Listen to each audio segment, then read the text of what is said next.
Hello everyone, welcome to my YouTube channel. If you're visiting for the first time, please, upon leaving, don't forget to subscribe and press the notification button to be notified when new post is posted. Today I will be taking you guys on how to prepare a very simple jollof rice. I actually came up with the idea to show you guys that you don't always need a whole lot of ingredients to be able to prepare a delicious jollof rice. So sit back and watch how you can make an homely delicious jollof rice.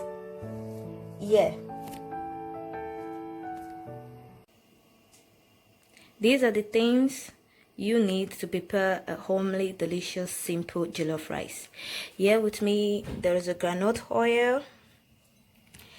There's a blended pepper. Some people love to slice the pepper, but I always love the blended pepper. Here with me is a parboiled rice. On the next video, I will teach you guys how I normally parboil my rice. And here there's a tomato paste, which we normally call tin tomatoes. So I also prefer using this type of tomatoes. You can also use sliced tomatoes if it's what you prefer.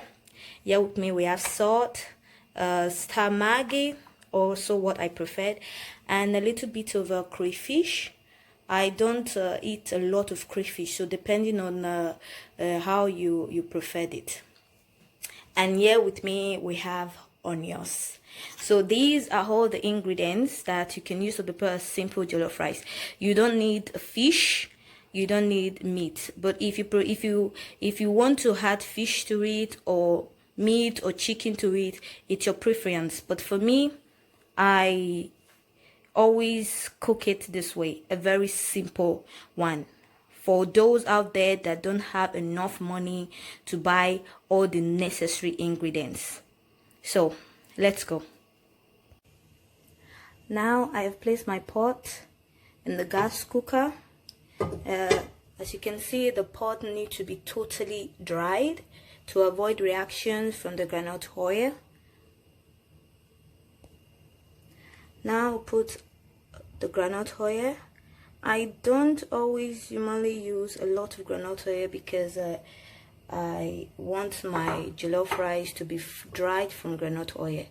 So I place a little bit of amount, so depending on how much you love to allow the groundnut oil to be in your jollof rice. Now we just have to allow the groundnut oil to heat up for a little amount of time. Now the groundnut oil has bleached enough. Now we're going to add the onions.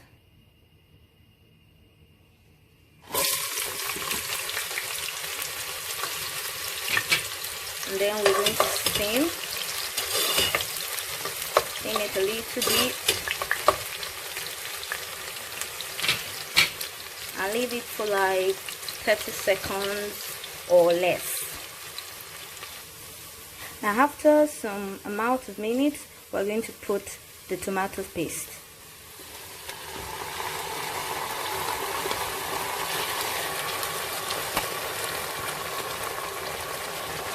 And then steam.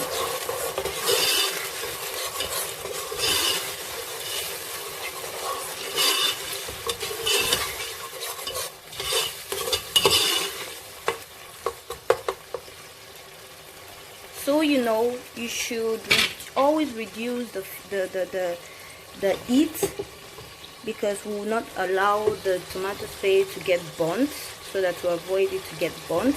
Always, I repeat, always reduce the heat.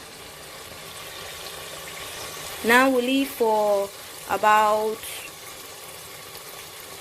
3 minutes or so to allow it to get cooked. And do not forget that in the course of this 3 minutes, you must not forget to always steam the tomatoes.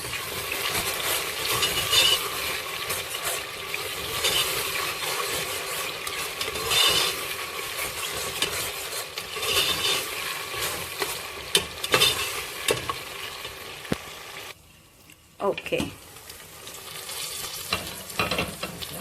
Now I'm going to add the pepper.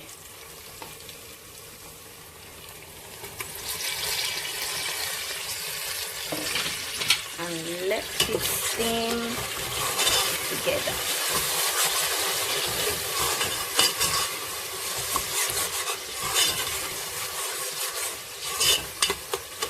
And then I'll add a little water.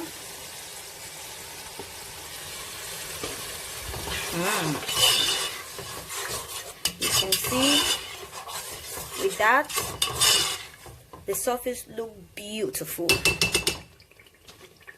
So I'll leave it for about another 3 minutes. And don't forget, in this 3 minutes you have to steam it at least 2 to 3 times. After the 3 minutes, you start putting the Maggi, the salt.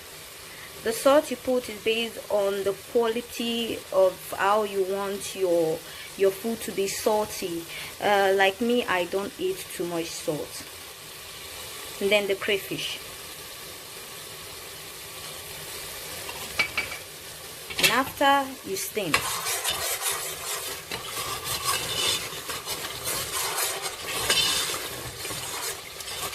And don't forget to test it to see if there is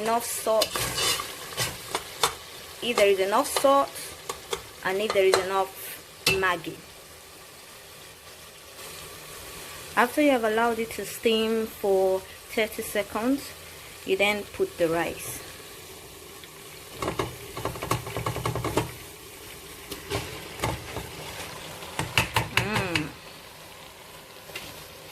And you steam. I know most of you will be wondering, why didn't I add any water? Well, after what I showed you, I don't add any water to my sauce anymore. So now you have to steam it so that it will mix together perfectly. After I've successfully steamed it, now I'm going to leave it for about 25 minutes, or rather 20 minutes. Now in this course of these 20 minutes, you have to steam it always. You have to turn it always, and you have to increase a little bit of heat so that it will be able to cook very well. And don't forget, you must always cover it so that the heat will not be able to leave, because we definitely need the heat to be able to make it sweet. Okay, after the 25 minutes, I actually left mine for 25 minutes. After the 25 minutes, this is what you get. Okay, my jollof rice, it's ready. You see the surface? So now you understand why I don't add a lot of water to it, because I want my jollof rice to have this kind of a surface. Okay guys, this is it. This is my simple delicious jollof rice. I'm eating mine with chicken, so you can decide to eat yours with any meat, any beef, anything that you want to eat it with. You can also add salad if you want to, but since we are going for the simple, I am eating it this way. So if you like the video, do not forget to subscribe to my channel, and do not forget to also press the notification button. See you next time. See you next video. Till then, take care of yourself. Love you.